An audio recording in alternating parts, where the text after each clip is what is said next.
Perintah Kaisar Naga. Bab 671-675. Tidak, saya hanya bisa menyerap energi spiritual dari semua benda, bukan energi spiritual orang lain. Maya menggelengkan kepalanya. Dev tampak terkejut, lalu menatap Naga 5, Paman Naga, Anda bagaimana? Naga 5 juga menggelengkan kepalanya.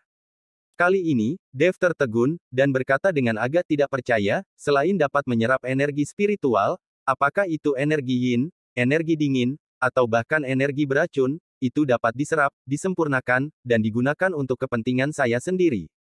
Apa, maksudmu, kamu bisa menyerap semuanya? Maya tiba-tiba berteriak. Namun, Naga 5 memiliki ekspresi tenang di wajahnya. Dev, ini adalah keunikanmu, karena hanya kamu yang bisa berlatih teknik konsentrasi hati ini, kamu tidak boleh membiarkan rangkaian teknik konsentrasi hati ini gagal. Setelah Naga 5 selesai berbicara, dia berbalik dan pergi. Maya ingin terus menanyakan sesuatu pada Dev, tetapi melihat Naga 5 pergi, dia buru-buru mengejarnya. Dev melihat pil pencuci sumsum di tangannya, memikirkan apa yang Naga 5 katakan, dan dia ingin tahu siapa dia, mengapa dia satu-satunya yang bisa berlatih teknik konsentrasi hati. Melihat bulan yang cerah di luar, hari tanggal 15 Juli semakin dekat. Dev tidak pernah begitu bersemangat selama sehari. Tidak peduli apakah hari itu adalah kesempatan atau bahaya, Dev tidak akan pernah kembali, karena dia terlalu ingin mengetahui kebenaran. Setelah berpakaian, Dev berjalan di luar villa dan melihat lampu neon Hongcheng di kaki gunung. Meskipun sudah larut malam, lalu lintas di jalan masih lancar, tetapi Dev tahu bahwa cepat atau lambat dia akan semakin jauh dari kota yang ramai. Tetapi ketika Dev berdiri di puncak gunung dan melihat kota yang ramai di bawah gunung, dua sosok bergerak menuju Dev dengan cepat. Saya salah mengira bahwa Naga 5 membawa Maya kembali, agi pula, siapa yang datang ke puncak gunung di tengah malam. Tetapi baru setelah kedua sosok itu hanya berjarak belasan meter dari Dev, Dev merasakan sesuatu yang berbeda, karena aura pada kedua orang itu sama sekali bukan aura Naga 5 dan Maya. Keduanya mencium aroma obat Cina yang kuat yang Dev bawa. Dev mengerutkan kening, dan buru-buru berbalik untuk melihat mereka berdua. Dia menemukan bahwa salah satu dari mereka sudah tua dan yang lainnya masih muda.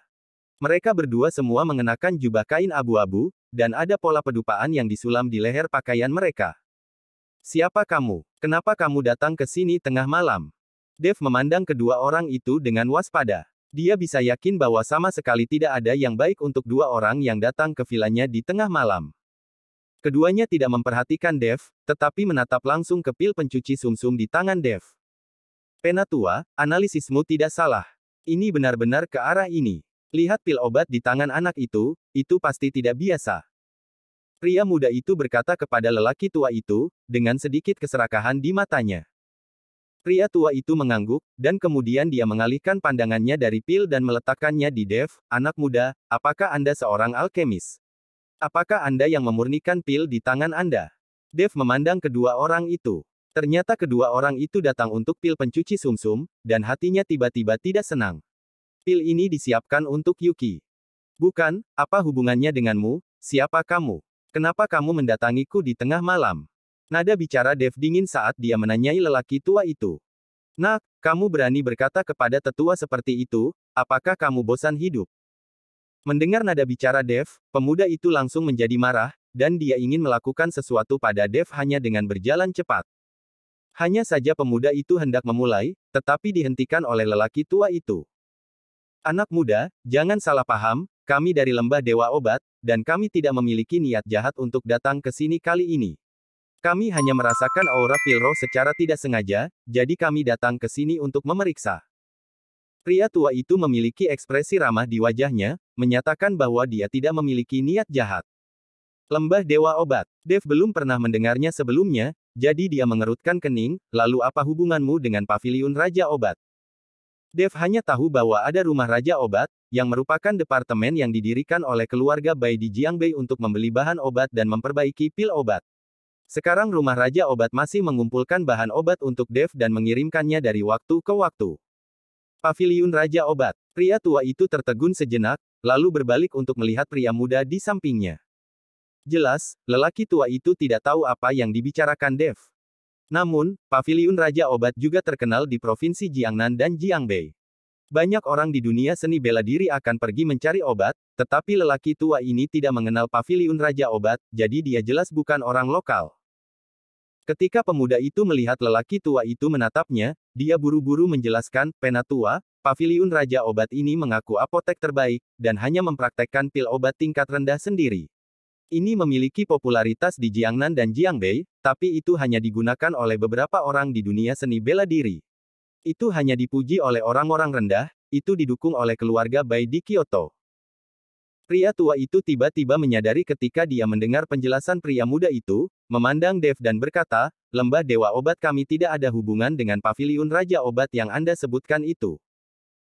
Wah, paviliun Dewa Obat itu tidak lebih dari nama yang keras, bagaimana bisa dibandingkan dengan lembah Dewa Obat kami? Aku hanya perlu melakukan panggilan telepon, dan aku bisa meminta Richard Bai dari keluarga Bai untuk menarik paviliun Raja Obat. Pria muda itu berkata dengan jijik. "Daryl, aku membawamu keluar dari gunung untuk membuatmu belajar lebih banyak. Bagaimana kamu bisa begitu sombong?" Wajah lelaki tua itu menjadi dingin, dan dia menegur pemuda bernama Daryl itu. Ketika pemuda itu melihat ini, dia terlalu takut untuk berbicara. Mendengarkan kata-kata pemuda itu, Dev tidak bisa menahan diri untuk tidak tertarik pada lembah Dewa Obat. Kekuatan macam apa yang dimiliki lembah ini, sehingga keluarga Bai dapat menarik kembali paviliun Raja Obat hanya dengan satu panggilan telepon. Anda harus tahu bahwa keluarga Bai dianggap sebagai keluarga bergengsi di Kyoto, jadi bagaimana keluarga ini bisa diinstruksikan satu orang? Apakah kamu ada hubungannya dengan paviliun Raja Obat itu? Ini adalah tempat pribadiku, silakan pergi, aku akan tidur. Dev mengeluarkan perintah pengusiran, dan tidak ingin terjerat dengan dua orang.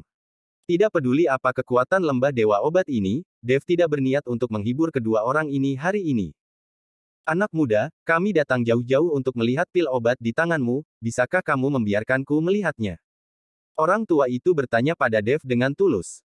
Dev melirik pil pencuci sumsum di tangannya, dan kemudian memasukkannya langsung ke sakunya. "Tidak, kamu harus segera pergi, kamu tidak diterima di sini." Dev tidak mengenal kedua orang ini, dan dia tidak mengenal lembah Dewa Obat, jadi bagaimana dia bisa dengan mudah menyerahkan pil pencuci sumsum ke tangan orang asing? "Nak, tetua kita telah mengatakannya, tetapi kamu berani menolak, kamu sedang mencari kematian." Mengatakan itu, pemuda bernama Daryl meledak dengan momentum, dan momentum mengerikan itu menyapu Dev dengan gelombang tak berujung. Ini untuk menakut-nakuti Dev, tetapi lelaki tua itu tidak menghentikan pemuda itu kali ini. Wajah Dev menjadi dingin, "Apakah kamu ingin melakukannya? Aku bisa menemanimu." Tubuh Dev sedikit gemetar, dan aura pembunuh yang mengerikan datang ke langit dan bertabrakan langsung dengan sikap pemuda yang mengesankan itu. Awalnya sunyi dan damai, puncak gunung, di bawah tabrakan dua napas, benar-benar meniupkan hembusan angin. "Aku tidak pernah mengira kamu memiliki kekuatan seperti itu." Di bawah tabrakan napas, pemuda itu tidak bisa membantu tetapi sedikit mengernyit. Dan Dev juga sedikit terkejut, karena pemuda di depannya tampak muda, tetapi kekuatannya jelas jauh lebih tinggi daripada Zaheri Bai. "Kekuatanmu tidak buruk, tetapi kamu tidak layak untukku." Dev tersenyum dingin. "Benarkah? Kalau begitu coba." Pemuda itu tiba-tiba melompat tinggi, dan kemudian angin palem yang tak berujung bergerak menuju puncak kepala Dev. Kematian pengadilan. Mata Dev sedikit menyipit, dan aura pembunuh muncul dari tubuhnya. Mereka hanya bertemu secara kebetulan, mereka tidak saling mengenal sama sekali, dan mereka tidak memiliki dendam, tetapi Dev tidak pernah berpikir bahwa pemuda ini benar-benar akan membunuh. Tidak jauh, lelaki tua itu memperhatikan dengan tenang, tanpa ekspresi di wajahnya, dan dia tidak berniat untuk berhenti. Melihat telapak tangan pemuda itu hendak menamparkan kepala Dev, Dev berteriak dengan marah, dan menghantamkan tinjunya ke langit, dan kekuatan spiritual yang menakutkan menyembur keluar, langsung menjatuhkan pemuda itu ke udara. Ding ding deng. Setelah mundur beberapa langkah, wajah pemuda itu sangat pucat, organ-organ dalamnya bergejolak, dan seteguk darah ditekan dengan kuat di tenggorokannya. "Sekarang, giliranku." Dev menggertakkan giginya dan meninju pemuda itu dengan keras. Angin tinju bersiul, dan jurang yang dalam tersapu dari tanah. Pemuda itu terkejut ketika melihat ini, dan dengan tangan kanannya, sebuah pedang perunggu muncul di tangan pemuda itu. Pedang perunggu mulai terbang di tangan pemuda itu, menggambar bunga pedang satu demi satu di udara. Bunga pedang ini menghantam angin tinju, membuat suara tabrakan baja, dan api ada di mana-mana. Menusuk. Ada suara robek, dan pemuda itu dengan cepat mundur, hanya untuk melihat luka sepanjang setengah meter di dada pemuda itu, pakaiannya terpotong, dan darah mengalir keluar. Melihat luka di dadanya, mata pemuda itu memerah, dan napas haus darah keluar dari tubuhnya. Aku akan membunuhmu. Pria muda itu meraung di tenggorokannya, dan pedang perunggu di tangannya mulai terengah-engah dengan aura merah, dan aura pembunuh yang mengerikan dan berdarah menyerbu ke arah Dev dengan luar biasa. Ikuti aku. Sosok pemuda itu langsung menjadi halus, dan banyak sosok muncul tiba-tiba di depan Dev. Pedang perunggu juga tampaknya berubah menjadi pedang yang tak terhitung jumlahnya, yang semuanya terhunus dan ditikam ke arah Dev. Dev sedikit mengernyit saat dia melihat hantu yang tak terhitung jumlahnya di sekitarnya. Tapi saat Dev mengerutkan kening, ki pedang yang tak terhitung jumlahnya telah menyerang. Ketika Dev melihat ini, dia buru-buru menjalankan seni teknik konsentrasi hati untuk membiarkan kekuatan spiritual melindungi seluruh tubuhnya, tetapi sayangnya itu masih selangkah terlambat, dan pedang ki telah mengenai Dev. Ding ding dong. Setelah suara, pakaian di tubuh Dev menjadi compang-camping, nyaris tidak bisa menutupi bagian sensitifnya. Namun, tubuh Dev bahkan tidak memiliki luka sama sekali, dan kulitnya yang berwarna perunggu masih berkilau samar di bawah sinar bulan. Ini. Memegang pedang perunggu, pemuda itu tercengang. Bahkan lelaki tua yang tidak jauh dari sana membuka matanya lebar-lebar dengan ekspresi terkejut di wajahnya. Dev tercengang, melihat tubuhnya yang tidak terluka. Dev tidak pernah berpikir bahwa tubuhnya menjadi begitu kuat. Anda harus tahu bahwa dia tidak punya waktu untuk menggunakan kekuatan spiritualnya untuk melindungi tubuhnya sekarang. Ini hanya menggunakan tubuh yang kuat untuk melawan ki pedang yang tak terhitung jumlahnya. Aku berkata, kamu tidak layak melakukannya denganku. Sudut mulut Dev terangkat, dan dia meninju pemuda bodoh itu dengan pukulan. Pemuda itu tampaknya telah melupakan bahaya saat ini, dan masih berdiri diam. Pada saat ini, dia tidak mengerti mengapa dia bahkan tidak bisa melukai bulu Dev dengan pukulan kerasnya. Melihat pukulan Dev hendak mengenai pemuda itu, lelaki tua itu tidak jauh bergerak. Oke, tidak ada keluhan atau permusuhan, mengapa bertarung sampai mati? Begitu lelaki tua itu melambaikan tangannya, Dev hanya merasakan gelombang kekuatan datang, yang langsung menjatuhkan tubuh Dev ke udara. Dan lelaki tua itu meletakkan tangannya di bahu lelaki muda itu. Daryl, sekarang kamu harus merenungkannya. Aku sudah memberitahumu untuk tidak membiarkan kamu menjadi begitu sombong, tetapi kamu tidak mendengarkan. Apakah kamu menabrak tembok hari ini? Daryl tersipu dan menundukkan kepalanya karena malu. Setelah Dev mundur lebih dari 10 meter berturut-turut, dia menstabilkan sosoknya, lalu menyipitkan matanya dan menatap lelaki tua di depannya. Dia tahu bahwa dia sama sekali bukan lawan lelaki tua itu. Bagaimanapun, Dev tidak tahan dengan lambaian tangannya. Apakah kalian berdua akan pergi bersama? Meskipun Dev tahu dia tak terkalahkan, dia tidak bergeming. Anak muda, kamu salah paham, bagaimana aku bisa menggertak yang kecil dan yang kuat dan menggertak yang lemah? Bukankah ini merusak reputasi lembah dewa obat kita? Orang tua itu buru-buru menjelaskan, saya adalah penatua Su dari lembah dewa obat, Darren Su, ini Daryl, murid kami di lembah. Kami berdua datang ke sini secara tidak sengaja, bukan untuk merebut pil obat di tangan Anda. Saya harap Anda tidak salah paham. Aku tidak tahu namamu atas nama teknik alkimia. Melihat Darren Su yang tulus, Dev berkata, nama saya David Chen, panggil saja Dev. Meskipun saya juga tahu tentang alkimia, tetapi bukan saya yang membuat obat ini. Dev juga tidak berbohong. Lagi pula, dengan kekuatannya, dia masih tidak bisa membuat pil obat seperti pil pencuci sumsum. Oh, aku masih bertanya-tanya, dengan usiamu saat ini, bagaimana mungkin untuk memperbaiki pil tingkat bumi, ternyata bukan kamu yang memurnikannya. Darren tiba-tiba menganggukkan kepalanya, tetapi dia terkejut segera setelah itu, dan kemudian menatap Dev dengan tidak percaya, kamu, apa namamu? Namaku Dev. Dev tampak terkejut, tidak mengerti mengapa Darren begitu peduli dengan namanya. Dev. Apakah itu Dev yang akan bertarung dengan Samuel Kin besok? Daryl di samping juga bertanya dengan heran. Dev mengangguk, ya, itu aku. Hahaha, itu benar-benar pahlawan, saya tidak berharap Dev menjadi begitu muda. Saya sangat penasaran dengan Anda, mengatakan bahwa kami berdua datang ke Hong Cheng kali ini untuk menyaksikan duel ini. Saya juga bertanya-tanya apakah orang ini berani untuk menerima tantangan Samuel Kin. Siapa Dev ini? Saya tidak pernah berpikir bahwa saya akan bertemu dengannya sekarang. Darren tertawa dan menatap Dev dengan kagum. Daryl, yang berada di samping, mendengus dingin, Samuel Qin kini telah mencapai ranah Wuzong. Dengan kemampuan kecilmu, aku takut kamu akan diserang hingga mati dengan tamparan, dan kamu berani menerima tantangan, kamu benar-benar bodoh yang tak kenal takut. Daryl baru saja kalah dari Dev, dan dia masih sedikit tidak yakin. Bagaimana kamu tahu bahwa aku tidak mampu melakukan ini? Untuk menghadapimu, aku hanya menggunakan sepertiga dari kekuatanku. Dev menatap Daryl seperti itu, dan sudut mulutnya terangkat. Kamu, Daryl langsung marah, jangan sombong, aku akan melihat bagaimana kamu mati besok. Bagaimana aku mati, kamu tidak perlu khawatir tentang itu, sekarang ini adalah tempatku, silakan pergi. Dev berkata dengan wajah dingin. Nah, bagaimana kalau kita membuat kesepakatan? Darren tidak memperhatikan perintah Dev untuk mengusir tamu, tetapi masih bertanya sambil tersenyum. Kesepakatan apa? Dev memandang Darren Su dan bertanya. Aku menyelamatkan hidupmu, kamu memberiku pil. Kata Darren Su. Tampaknya Darren masih memikirkan pil pencuci sumsum di tangan Dev.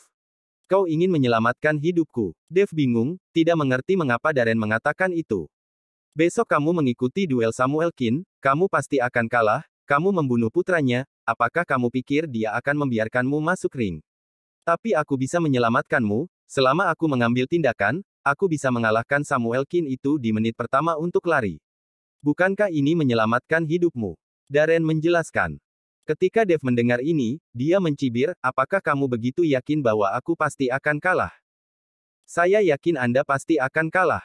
Samuel Qin adalah Wuzong, meskipun dia baru saja melangkah ke Wuzong, kekuatannya tidak stabil, tetapi itu cukup untuk berurusan dengan Anda. Saya pikir Anda hanya kekuatan Grandmaster kelas 5, bagaimana Anda bisa mengalahkan Wuzong? Meskipun pada usia Anda, untuk mencapai level ini dianggap jenius, tetapi kesenjangan dalam kekuatan tidak dapat diatasi, Anda masih memiliki masa depan yang cerah, Anda dapat mempertimbangkan apa yang saya katakan. Darren sedang melobi Dev, dan dia berharap Dev akan setuju. Lagi pula, pil obat tingkat bumi tidak umum bahkan di lembah dewa obat mereka. Yang paling penting adalah dia ingin tahu siapa orang yang membuat pil tingkat bumi ini, apa hubungannya dengan Dev, dan mengapa dia memberikan pil yang begitu berharga kepada Dev. Itu mungkin mengecewakanmu. Aku bisa mati di ring, dan aku tidak ingin ada yang membantu. Jika tidak ada yang lain, kamu bisa pergi. Meskipun Dev tidak tahu kekuatannya saat ini dalam periode puasa dan ranah mana yang bisa dia capai sebagai seorang seniman bela diri, dia tidak akan pernah menjadi satu-satunya yang memiliki kekuatan Grandmaster peringkat kelima, karena dia bisa dengan mudah membunuh dua ahli bela diri seniman di bawah peringkat kelima Grandmaster besar. Dareun memandang Dev dan menghela nafas setelah beberapa saat, Anda dapat memikirkan apa yang saya katakan, bahkan jika Anda berada di atas ring, Anda dapat menemukan saya tepat di bawah ring, saya hanya tidak ingin penyihir mati begitu saja. Setelah Darren selesai berbicara, dia berbalik dan pergi, sementara Daryl melirik Dev, Huff, kamu sangat arogan, kamu akan memohon kepada kami besok. Setelah Darren dan yang lainnya pergi, Dev berbalik dan kembali ke kamar, dan dia tidak mengingat kata-kata Darren. Bahkan jika dia benar-benar kalah dari Samuel Qin, itu bukan giliran Darren untuk menyelamatkannya, karena Dev tahu bahwa Naga 5 akan melihat dari bawah ring, dan dia akan datang untuk menyelamatkan. Pagi selanjutnya. Hongcheng, kota kecil tingkat ketiga, telah mengantarkan momen cerahnya saat ini. Mobil mewah yang tak terhitung jumlahnya telah berkumpul di sini, dan bahkan helikopter melayang di langit. Ini adalah orang-orang dari dunia seni bela diri yang datang untuk melihat duel Samuel Qin dan Dev. Melalui mobil mewah dan helikopter ini, dapat dilihat bahwa ada banyak orang kaya di dunia seni bela diri. Lagi pula, bahkan di dunia seni bela diri, jika Anda ingin maju dalam kekuatan, Anda membutuhkan banyak dukungan finansial. Di sebuah stadion di Hongcheng, sebuah arena dibangun lebih awal, dan di luar stadion, Fata dan Yansen memimpin orang-orang untuk mengelilingi seluruh stadion. Kecuali orang-orang di dunia seni bela diri, orang biasa tidak bisa masuk. Bagaimanapun, dua master akan berduel, bahkan jika mereka dipisahkan oleh 100 meter, orang biasa tidak dapat menanggung akibat dari serangan itu, hanya master di atas Grandmaster yang bisa masuk. Rei Wu juga membawa orang-orang dari ibu kota provinsi Jiangbei untuk membantu Fata menjaga ketertiban di tempat kejadian, serta Solomon Sun dari Paviliun Raja Obat. Sekarang orang-orang ini memiliki hubungan dengan Dev, jadi untuk masalah yang begitu penting, tentu saja mereka datang. Tetapi pada saat ini, di luar Villa Bukit Indah Dev, Winston, Elias Gu, dan semua orang dari keluarga Bai sedang menunggu di luar. Karena Dave masih tidur, tidak ada yang bangun, jadi tidak ada yang berani mengganggunya. Tuan Chen benar-benar tahu apa yang harus dilakukan. Untuk masalah penting seperti itu, dia masih bisa tidur nyenyak. Richard Bai tidak bisa menahan diri untuk tidak menghela nafas bahwa Dave masih tidur. Kakek, kalau begitu Samuel Qin sudah berada di ranah Wuzong, Tuan Chen, dia. Zaheri bertanya dengan suara rendah. Meskipun dia tahu bahwa Dave adalah seorang kultivator, kekuatan Samuel Qin terlalu kuat, dan Dave memiliki waktu pelatihan yang singkat, jadi Zaheri sedikit khawatir. Jangan khawatir, saya memiliki kepercayaan pada Tuan Chen. Richard Bai berkata dengan tenang. Bersambung.